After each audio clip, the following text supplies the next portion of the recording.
ফেসবুকে ভারত বিরোধী স্ট্যাটাস দেওয়ার জেরে ছাত্রলীগের ক্যাডারদের হাতে খুন হন বাংলাদেশ প্রকৌশলী বিশ্ববিদ্যালয়ের মেধাবী শিক্ষার্থী আবরার ফাহাদ। 2019 সালে 7 অক্টোবর বুয়েটের শেরেবাংলা হলে তাকে নৃশংসভাবে পিটিয়ে হত্যা করা হয়। 7 অক্টোবর আবরার ফাহাদের পঞ্চম মৃত্যুবার্ষিকী। 5 বছর ধরে আবরারের বিভিন্ন স্মৃতি আঁকড়ে রেখেছে তার পরিবার। আবরার ফাহাদ হত্যা মামলার রায় কার্যকর করার দাবি জানিয়ে তার মা রোকেয়া খাতুন সংবাদ মাধ্যমকে বলেন, আমার ছেলে বুয়েটে পড়াশোনা করতে গিয়েছিল, সেখানে আমার ছেলেকে নির্মমভাবে নির্যাতন করে হত্যা করা হয়। আমার ছেলে যখন কাঁদছিল তখন খুনিদের একটুও কষ্ট হয়নি, তারা নির্মম নৃশংসভাবে আমার ছেলেকে হত্যা করেছে।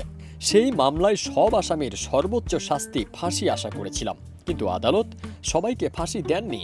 আইনের উপর শ্রদ্ধা রেখে রায়ে আমরা সন্তোষ, তবে দ্রুত তাদের রায় কার্যকর করা হোক। সাজাপ্রাপ্ত 3 আসামি পলাতক রয়েছে, তাদের দ্রুত গ্রেপ্তার করার দাবি জানাচ্ছি। সন্ত্রাসমুক্ত শিক্ষাঙ্গনের দাবি জানিয়ে তিনি বলেন, বুয়েট সহ দেশের বিভিন্ন শিক্ষা প্রতিষ্ঠানে বিভিন্ন সন্ত্রাসী কর্মকাণ্ড ছিল অতীত সরকারের আমলে। সেগুলো দীর্ঘদিন ধরে চলেছিল, কিন্তু সরকারের পক্ষ থেকে সেগুলোর বিরুদ্ধে তেমন কোনো কার্যকর ব্যবস্থা গ্রহণ করা হয়নি। তারা ব্যবস্থা গ্রহণ করলে আমার ছেলেকে এভাবে চলে যেতে হতো না। আমার ছেলে আবরারকে নির্মমভাবে হত্যা করা হয়েছে। আবরারকে খুব কষ্ট দিয়ে হত্যা করা হয়েছিল। ছেলের স্মৃতি আমাকে প্রতিদিন কাঁদায়। সন্ত্রাস মুক্ত শিক্ষাঙ্গনের দাবি জানাচ্ছি।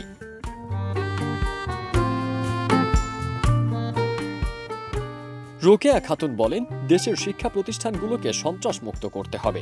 সকল শিক্ষা প্রতিষ্ঠান নিরাপদ রাখতে পর্যাপ্ত নিরাপত্তা ব্যবস্থা রাখতে হবে। আমার ছেলেকে হত্যা করা হয়েছে, শিক্ষাঙ্গনে আমার ছেলের মতো আর কেউ খুন না হোক।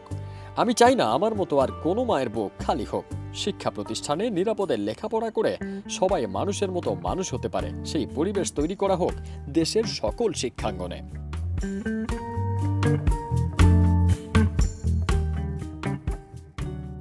আবরার ফাহাদের মা বলেন, 5 বছর আগে এই দিনে ছেলেকে সকালে গাড়িতে উঠিয়ে দিয়েছিলাম, বিকেলে বুয়েটে পৌঁছায়। এরপর তাকে ছাত্রলীগের ছেলেরা ডেকে রাত ভর নির্যাতন করে হত্যা করেছিল।